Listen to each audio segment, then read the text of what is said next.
स्वागत है आप सभी का हमारे YouTube चैनल पे। आज हम लोग फिजिक्स के कुछ इम्पॉर्टेंट क्वेश्चंस करेंगे जो हमेशा मोस्ट फ्रिक्वेंट ऐसे टाइप के क्वेश्चन जो है एग्ज़ाम में आते ही हैं। इसी कारण से हम लोग क्या कर रहे हैं कि कुछ ऐसे क्वेश्चंस को देखेंगे जो एग्ज़ाम में जो बेसिकली 2021 के बोर्ड एग्ज़ाम में बच्चों के लिए बहुत ज़्यादा इम्पॉर्टेंट होगा। देर न करते हुए चलिए हम लोग वीडियो को स्टार्ट करते हैं। सबसे पहला जो क्वेश्चन यहाँ पे दिया गया है वो है CBSE 2018 में पूछा गया। ये CBSE 2018 के सैम्पल पेपर में दिया गया था।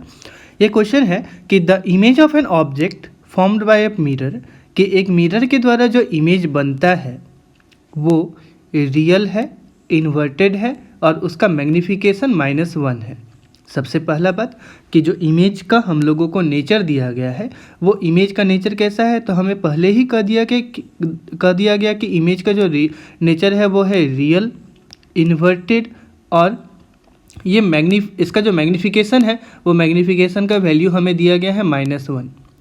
आगे हम लोगों को क्वेश्चन में कहा जा रहा है कि if the image is at the distance of 30 centimetre from the mirror, कि यदि इमेज मिरर से 30 सेंटीमीटर के डिस्टेंस पर है तो क्वेश्चन पूछ रहा है कि where is the object placed, कि ऑब्जेक्ट को कहाँ प्लेस किया गया है। हम लोग सबसे पहले यहाँ से लेके जो यहाँ तक का क्वेश्चन है, जो सबसे पहले हम लोगों को क्वेश्चन यहाँ से लेकर यहाँ तक पूछा जा रहा है, हम लोग उसका आंसर देते हैं, फिर आगे वाला जो सब्सिक्वेंट आंसर होगा उसे देखेंगे। सबसे पहले हम लोगों को यहाँ पे मैग्नीफिकेशन का जो अमाउंट है वो दिया हुआ है, that magnification is equals to कितना, तो -1। यदि मैग्नीफिकेशन -1 है, हम लोग जानते हैं कि मैग्नीफिकेशन का फॉर्मूला किसी एक मिरर के लिए होता है -v/u इक्वल्स टू, हम लोगों को दिया हुआ है -1।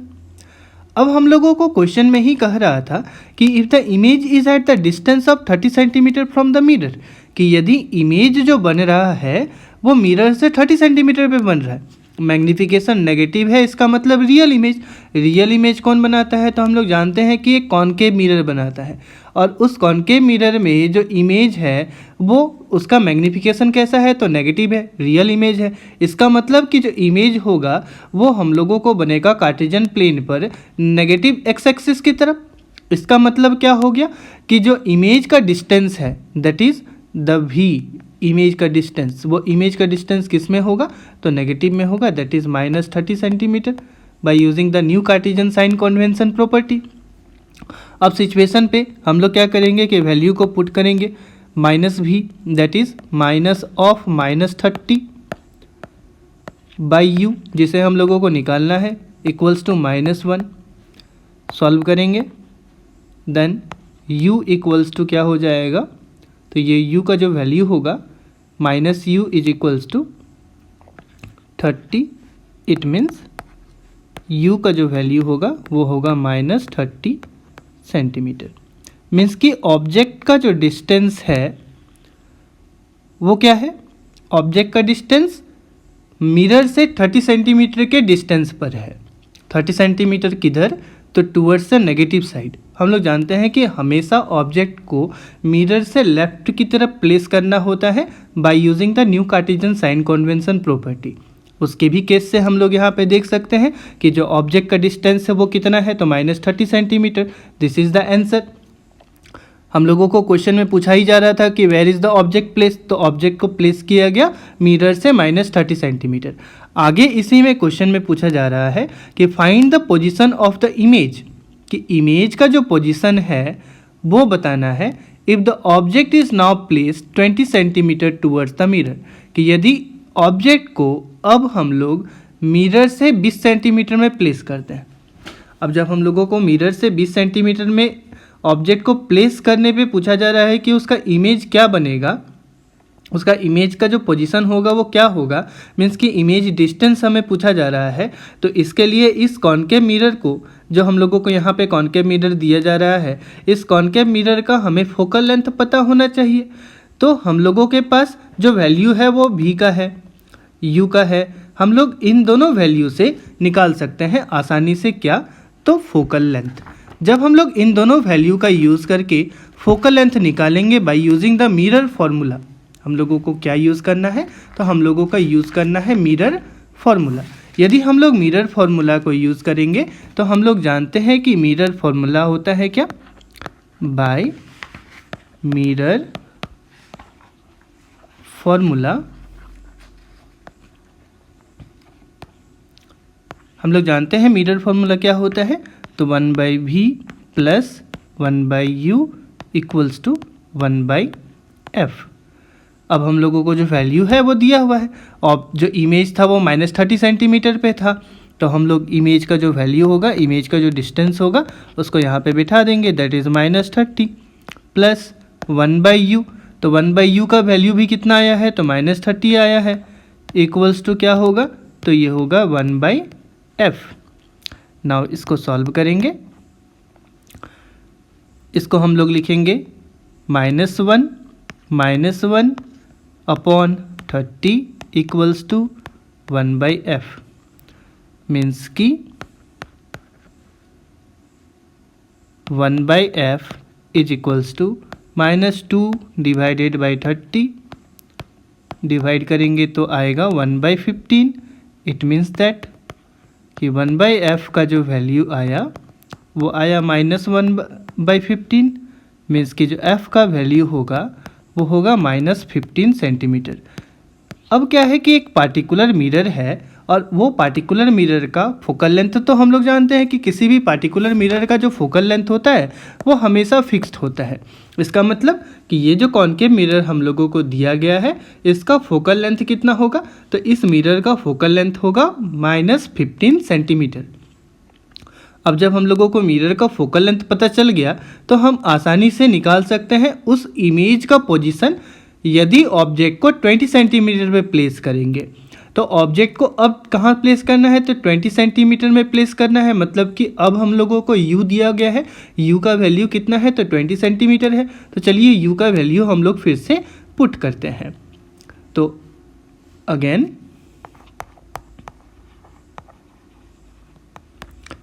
अभी हम लोगों को f पता चल गया, हम लोगों के पास क्या क्या है, तो f का अमाउंट है दैट इज़ -15 सेंटीमीटर। u का वैल्यू है, अभी हम लोगों को बोला जा रहा है कि ऑब्जेक्ट को प्लेस कीजिए, कहाँ प्लेस करना है, तो 20 सेंटीमीटर पे। जब ऑब्जेक्ट को हम 20 सेंटीमीटर पे प्लेस कर रहे हैं तो यहाँ पर लिखेंगे -20 centimetre, because new Cartesian sign convention property हम लोगों को बोलता है कि ऑब्जेक्ट को हमेशा मिरर से लेफ्ट की तरफ रखना है। तो बाय मिरर फॉर्मूला हम लोग क्या बोल सकते हैं, मिरर फॉर्मूला से हम लोग जानते हैं 1/v plus 1/u equals to 1/f होता है। हम लोगों को निकालना क्या है, तो इमेज डिस्टेंस, तो 1/v equals to 1/f minus 1/u होगा। अब इसे हम लोग पुट करेंगे, 1/v f का वैल्यू आया -15 माइनस 1/u, u का अब ऑब्जेक्ट को हमको कहाँ प्लेस करना है, तो 20 सेंटीमीटर में प्लेस करना है, देन इट इज़ -20। इसको लिख सकते हैं 15 और 20 का एलसीएम लेंगे, देन इट विल बी कितना, इट विल बी 60। 15 4 जा 60, देन -4 हियर प्लस 23 जा 60, then it will be +3। It will be कितना, तो -1/60। तो ये वैल्यू किसका आया, 1/v का आया। इसका मतलब कि जो v का अमाउंट होगा वो कितना होगा, तो -60 सेंटीमीटर होगा। v का अमाउंट आ गया कितना, तो -60 सेंटीमीटर।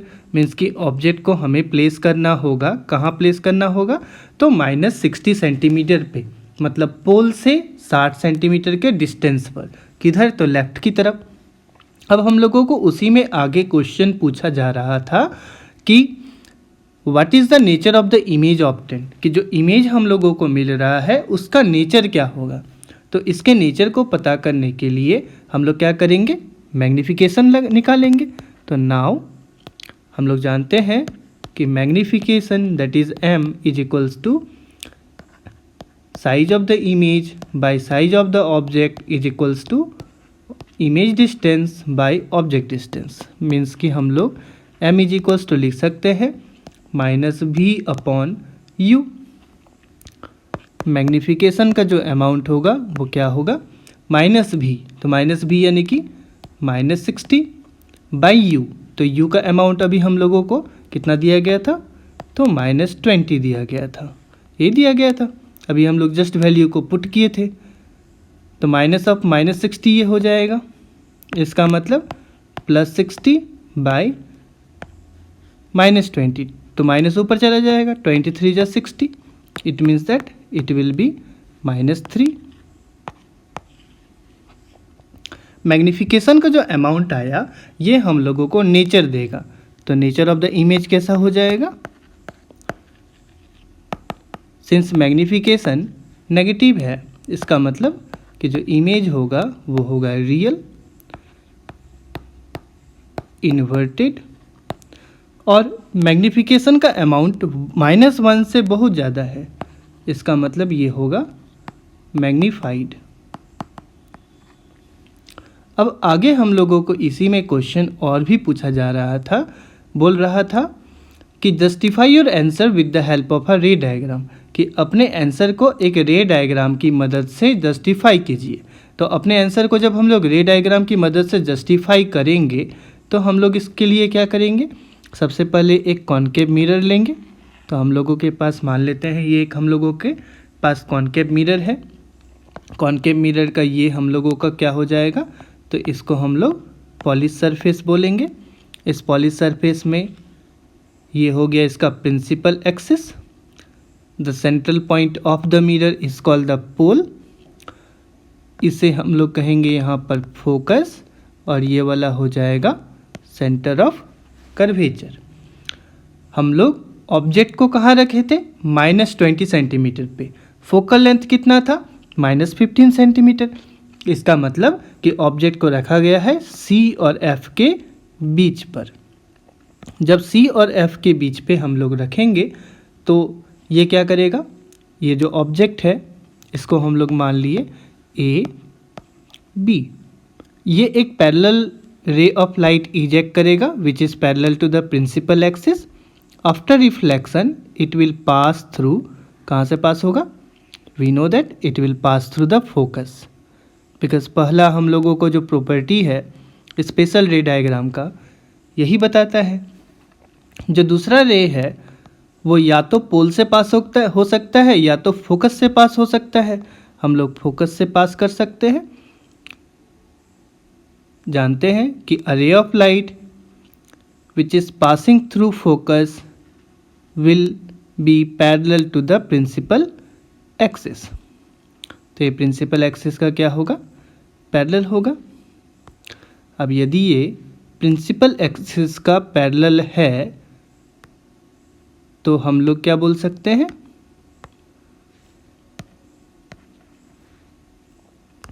सेंटर ऑफ कर्वेचर थोड़ा और सामने होगा, यहाँ पर होगा। ये दोनों एक दूसरे को एक पॉइंट पर मीट कर रहे हैं। जिस पॉइंट पर मीट किए वहाँ पर इमेज का फॉर्मेशन होगा A' B'। यहाँ पे ध्यान रखना है कि हमें एरोज़ को इंडिकेट करते जाना है, क्योंकि यदि एरो इंडिकेट नहीं करेंगे तो CBSE will going to deduct 0.5 marks. तो इसी कारण से एरो को दिखाना बहुत ज़रूरी है। साथ साथ में इन सभी पॉइंट्स को भी इंडिकेट करना बहुत ज़रूरी है जब कभी भी रे डायग्राम बनाएंगे। तो ये रे डायग्राम हम लोगों को क्या बता रहा है कि इसका जो नेचर होगा इमेज फॉर्मेशन का, वो नेचर कैसा होगा, तो रियल होगा, इन्वर्टेड होगा और मैग्नीफाइड होगा। So this is the answer of whole the question. चलिए अब नेक्स्ट क्वेश्चन की तरफ बढ़ते हैं। इसके बाद का जो क्वेश्चन है उसमें कहा जा रहा है कि what is meant by power of a lens, कि एक लेंस के पावर से आप क्या समझते हैं। हम लोग जानते हैं कि लेंस का पावर क्या होता है, तो power of lens is the inverse of focal length. तो यदि हम लोगों को इसे डिफाइन करना हो तो हम लोग डिफाइन करेंगे कि power of a lens is the inverse of या फिर reciprocal of.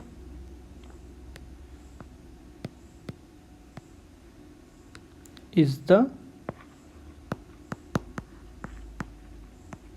Reciprocal of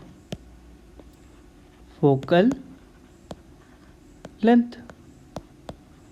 that is हम लोग जानते हैं कि पावर P इक्वल्स टू क्या होता है, तो हम लोग जानते हैं P इक्वल्स टू होता है 1/f। अब हम लोगों को इसी में क्वेश्चन पूछ रहा है कि यू हैव 3 लेंसेज, कि आपको 3 लेंसेज दी गई है, दैट इज L1, L2 और L3, जिसके पावर्स है 10 डायोप्टर, 5 डायोप्टर और -10 डायोप्टर। अब हमें आगे क्वेश्चन पूछ रहा है कि state the nature and focal length of each lens, कि प्रत्येक लेंस का नेचर भी बताना है और फोकल लेंथ भी बताना है। सबसे पहला हम लोगों के पास L1 लेंस है। L1 लेंस का जो हम लोगों को पावर दिया गया है ये कितना है, तो 10 डायोप्टर। ये पॉजिटिव 10 डायोप्टर है, इसका मतलब कि जो नेचर होगा लेंस का वो नेचर क्या होगा, इसका जो नेचर है वो होगा कॉनकेव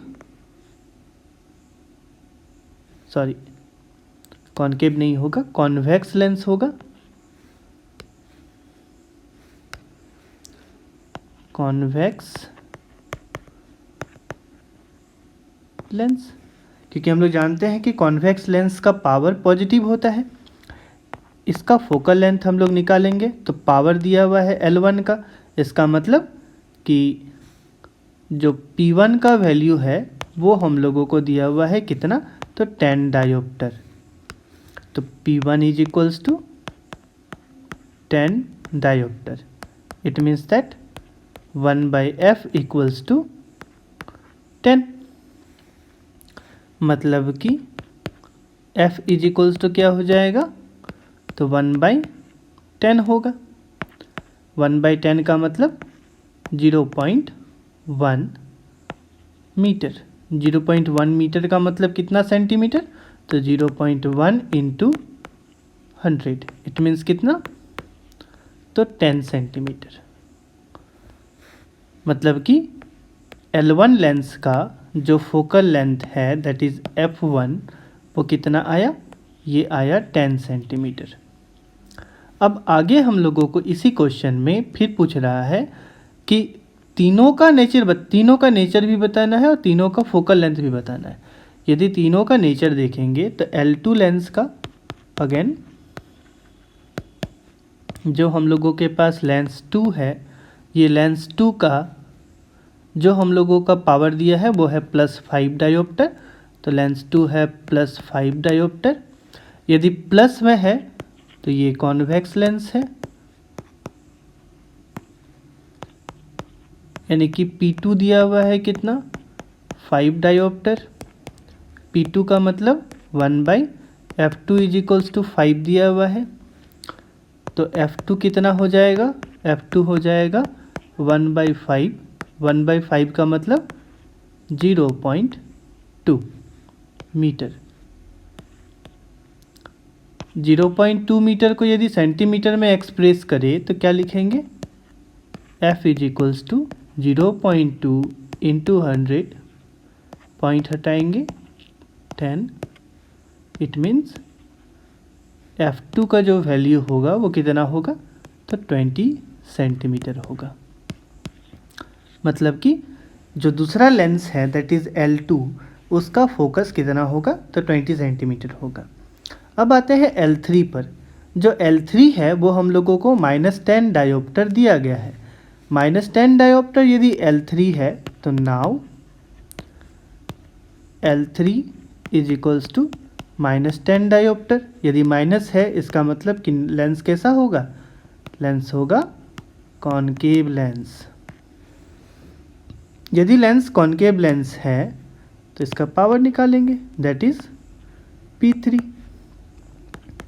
-10 डायोप्टर P3 दिया हुआ है, हम लोग फोकल लेंथ निकाल सकेंगे 1/f3 इक्वल्स टू -10। मतलब कि 1/f3 इज इक्वल्स टू 1/-10,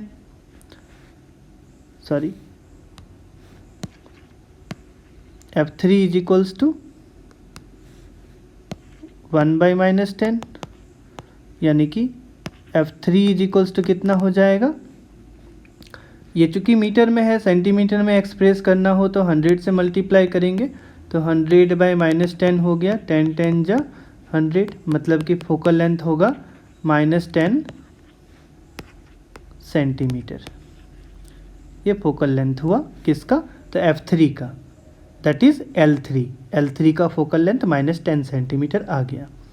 अब आगे इसी में हम लोगों को क्वेश्चन पूछा जा रहा है कि explain which of the 3 lens, किसमें बताना है कि इसमें से कौन सा, 3 में से कौन सा ऐसा लेंस है जो वर्चुअल और मैग्नीफाइड इमेज बनाएगा ऑब्जेक्ट का।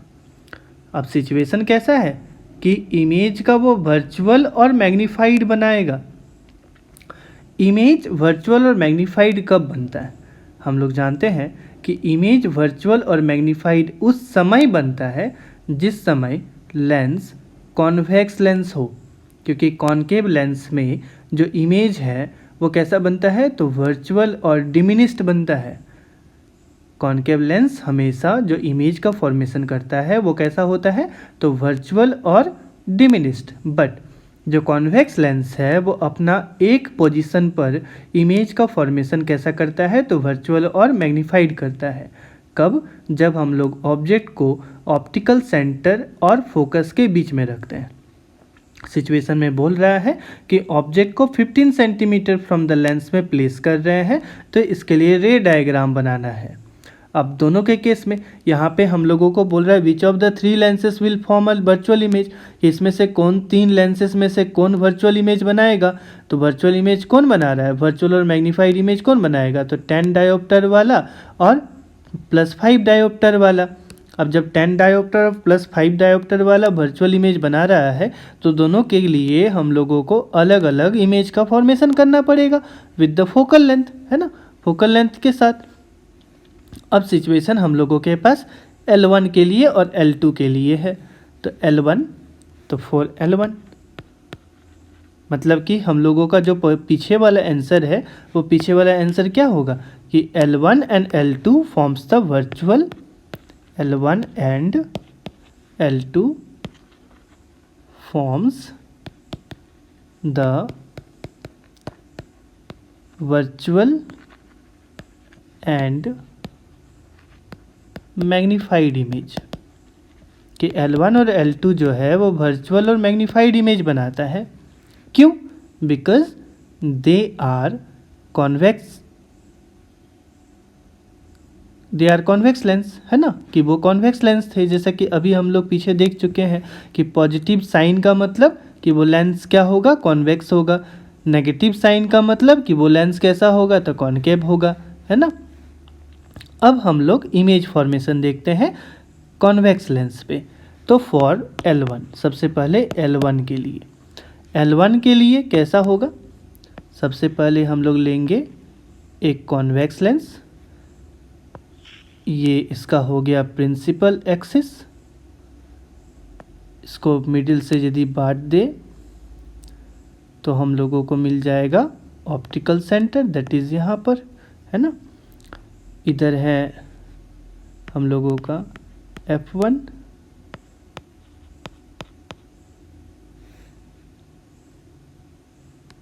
इसको हम लोग बोलेंगे फर्स्ट प्रिंसिपल फोकस,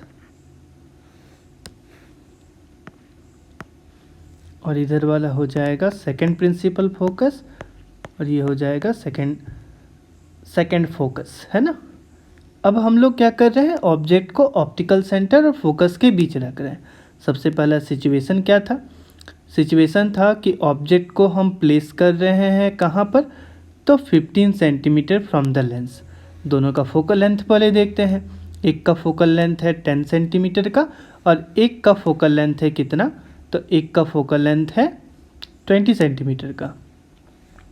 जब दोनों का फोकल लेंथ अलग अलग है ना, तो हम लोग क्या कर रहे हैं कि सिंस पहले वाले सिचुएशन में देख रहे हैं कि ऑब्जेक्ट को 15 सेंटीमीटर पे और दूसरे वाले सिचुएशन में भी 15 सेंटीमीटर पे रख रहे हैं, मतलब कि दोनों का एक इमेज फॉर्मेशन कर सकते हैं।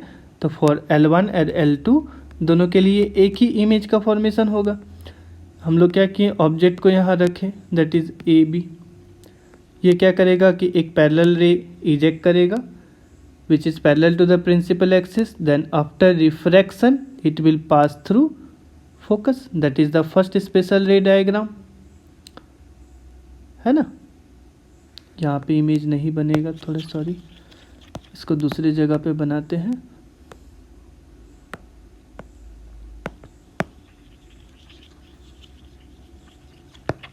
इसको पहले इरेज कर ले,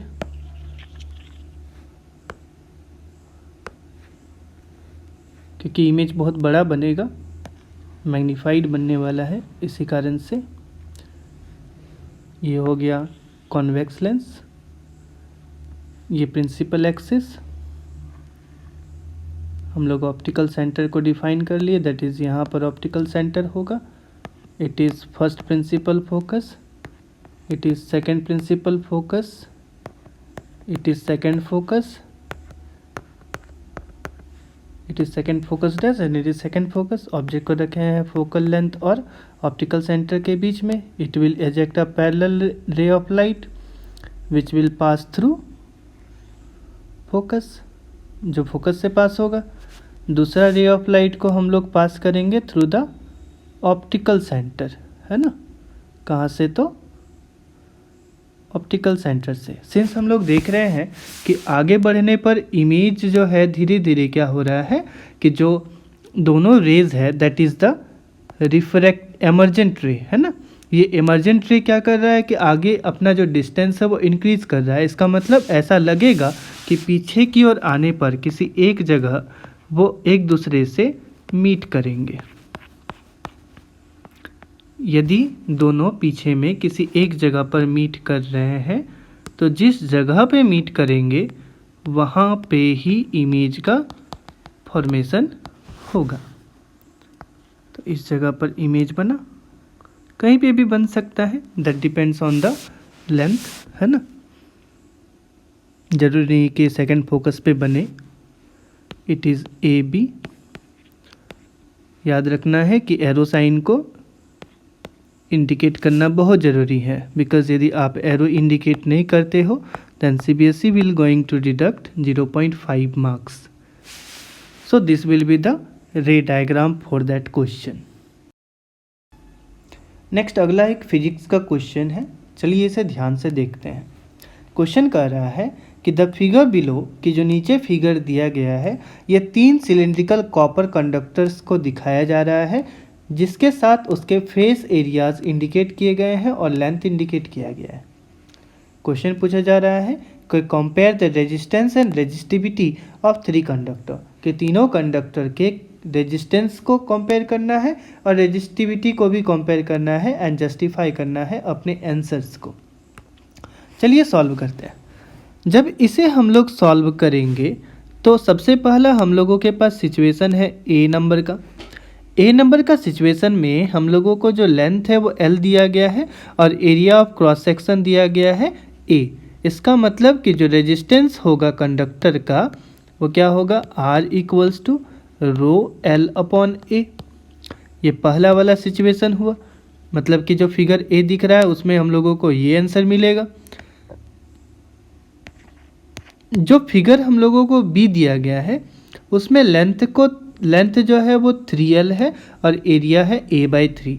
तो लेंथ को हम लोग कर दिए 3 टाइम्स ऑफ L और एरिया कर दिए A/3।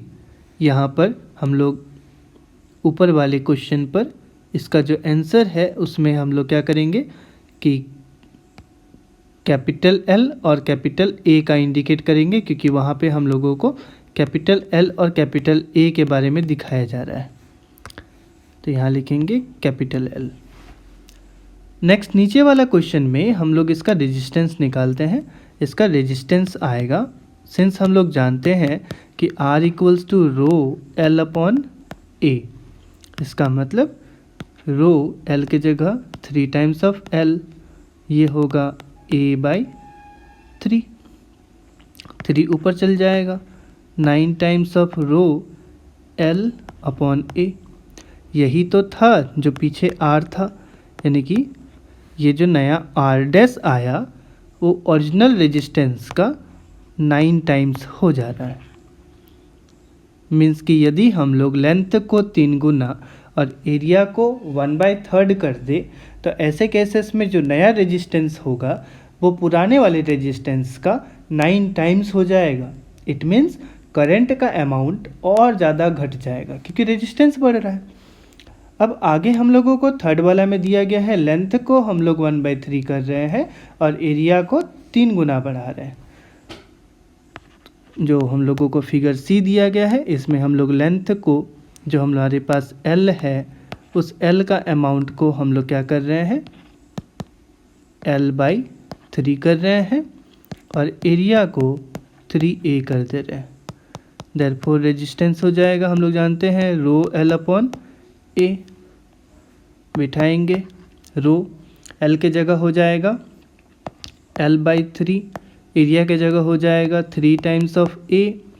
सॉल्व करेंगे इसको, रो L/9A, इसका मतलब 1/9 टाइम्स ऑफ रो L/A। ये जो है नया R आया that is R double dash है ना, इसको हम लोग बोलेंगे 1/9 टाइम्स ऑफ R।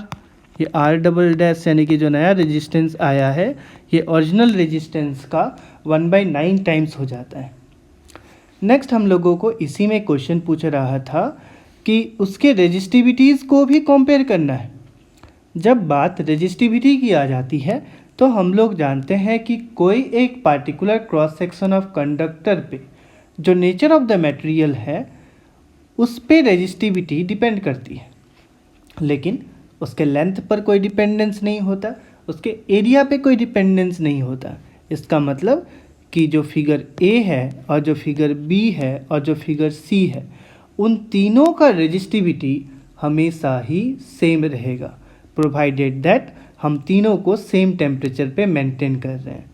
क्वेश्चन पे सेम टेम्परेचर हमको दिया रहा है, इसीलिए हम लोग कहेंगे कि the resistivity of 3 conductor will remain unchanged, कि जो रेजिस्टिविटी होगी तीनों कंडक्टर की वो कैसे रहेगी, अनचेंज्ड होगी। रेजिस्टिविटी विल नॉट चेंज क्योंकि हम लोग nature of the material same रखे हैं, टेम्परेचर भी सेम रखे हैं, इसी कारण से रेजिस्टिविटी चेंज नहीं होगी। रेजिस्टिविटी ना तो लेंथ पे डिपेंड करता है और ना ही एरिया ऑफ क्रॉस सेक्शन पे डिपेंड करता है। रेजिस्टेंस का डिपेंडेंस लेंथ पे और एरिया ऑफ क्रॉस सेक्शन पे होता है, इसलिए resistivity of the three conductor will remain unchanged. चलिए अब बढ़ते हैं हमारे नेक्स्ट क्वेश्चन की तरफ। इसमें कहा जा रहा है कि नूपुर नीड्स अ लेंस, कि नूपुर को एक लेंस चाहिए जिसका पावर -4.5 डायोप्टर है ताकि वो अपने विज़न को करेक्ट करे। मतलब उसके स्पेक्टिकल्स के लिए जो लेंस की ज़रूरत पड़ेगी वो -4.5 डायोप्टर का होगा। मतलब कि पावर हमें दिया गया है -4.5 डायोप्टर। अब क्वेश्चन हम लोगों को बोल रहा है कि what kind of defect in vision is she suffering from, कि वो किस तरीके के डिफेक्ट से ग्रसित है। हम लोग जानते हैं कि यदि पावर लेंस का नेगेटिव हो जाए तो लेंस का जो टाइप होगा उसको हम लोग कहेंगे कॉनकेव लेंस। कॉनकेव लेंस का यूज़ हम लोग तब करते हैं जब हम लोगों को एक डिफेक्ट हो जाता है और वो डिफेक्ट ऑफ द आई क्या है, तो मायोपिया है। अब हम लोगों को नेक्स्ट क्वेश्चन पूछ रहा है कि what is the focal length and nature of the corrective lens, कि लेंस का जो करेक्टिव लेंस है उसका फोकल लेंथ क्या होगा और उसका नेचर क्या होगा। यदि पावर -4.5 डायोप्टर है तो हम लोग जानते हैं कि पावर क्या होता है, तो 1/f होता है। वैल्यू को हम लोग पुट करेंगे, यहाँ पे हो जाएगा -4.5 इक्वल्स टू 1/f, यानी कि f इज इक्वल्स टू हो जाएगा -1/4.5। पॉइंट को हटाएंगे तो ऊपर 10। नाउ डिवाइड करेंगे इसे, 5 9 जा 45 और ये हो जाएगा आपका कितना, तो 5 2 जा 10, -2/9, -2/9 है। इसका मतलब कि जो फोकल लेंथ होगा वो -2/9 सेंटीमीटर के मीटर के इक्वल होगा, है ना। मतलब कि फोकल लेंथ हो गया नेगेटिव ऑफ -2.9 सेंटीमीटर। अब हम लोगों को नेचर पूछ रहा है कि लेंस का नेचर कैसा होगा। तो जो लेंस का नेचर है अब यदि हम लोग लेंस के नेचर का बात करें, फोकल लेंथ लेंस का नेगेटिव है, तो ये जो इमेज बनाएगा वो हमेशा कैसा बनाएगा, तो वर्चुअल बनाएगा, इरेक्ट बनाएगा, है ना, और कैसा बनाएगा, तो डिमिनिस्ड। यही इसका नेचर होगा, क्योंकि कनकेव लेंस का नेचर हम लोग जानते हैं हमेशा कि कनकेव लेंस हमेशा वर्चुअल इमेज, इरेक्ट इमेज और डिमिनिस्ड इमेज बनाता है।